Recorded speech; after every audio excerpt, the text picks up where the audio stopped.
प्रधानमंत्री नरेंद्र मोदी ने विजयदशमी के मौके पर ऑर्डिनेंस फैक्ट्री बोर्ड की जगह बनाई गई 7 नई रक्षा कंपनी की शुरुआत की। प्रधानमंत्री ने इसे राष्ट्र को रक्षा के क्षेत्र में सशक्त करने की कोशिश बताया। पीएम ने कहा कि 41 ऑर्डिनेंस फैक्ट्री को नए स्वरूप में किए जाने का निर्णय, 7 नई कंपनियों की ये शुरुआत देश की इसी संकल्प यात्रा का हिस्सा है। यह निर्णय पिछले 15-20 साल से लटका हुआ था और जो काम दशकों से अटके थे उन्हें पूरा भी कर रहा है।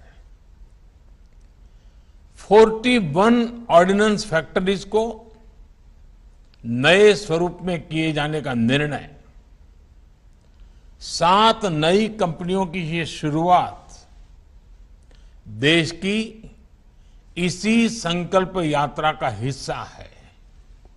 ये निर्णय पिछले 15-20 साल से लटका हुआ था।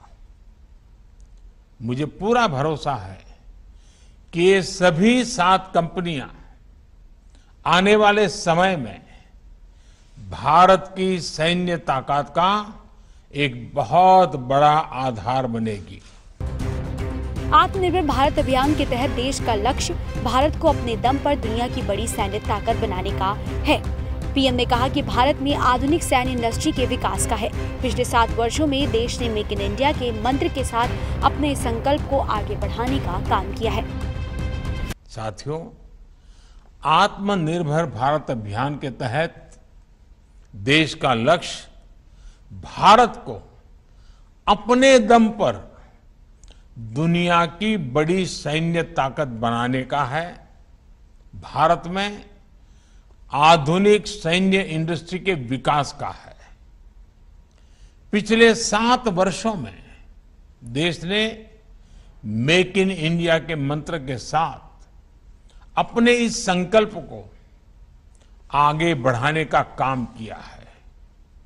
आज देश के डिफेंस सेक्टर में जितनी ट्रांसपेरेंसी है, ट्रस्ट है और टेक्नोलॉजी ड्रिवन अप्रोच है, उतनी पहले कभी नहीं थी। 21वीं सदी में कोई देश हो या फिर कोई कंपनी, पीएम ने कहा कि उनकी ग्रोथ, उसकी ब्रांड वैल्यू, उनकी रिसर्च और इनोवेशन से तय होती है। उन्होंने 7 कंपनियों से आग्रह किया है कि आपको सिर्फ बड़ी कंपनियों की बराबरी नहीं करनी है, बल्कि फ्यूचर टेक्नोलॉजी में लीड भी करना है। साथियों, 21वीं सदी में कोई देश हो या कोई कंपनी, उसकी ग्रोथ और ब्रांड वैल्यू उसके रिसर्च और इनोवेशन से तय होती है।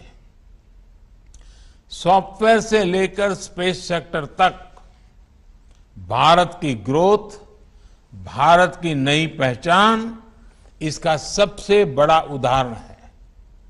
इसलिए मेरा सभी 7 कंपनियों से भी विशेष आग्रह है कि रिसर्च और इनोवेशन आपके वर्क कल्चर का हिस्सा होना चाहिए, उसको प्राथमिकता मिलनी चाहिए। आपको केवल दुनिया की बड़ी कंपनियों की बराबरी ही नहीं करनी है, बल्कि फ्यूचर टेक्नोलॉजी में लीड भी लेनी है।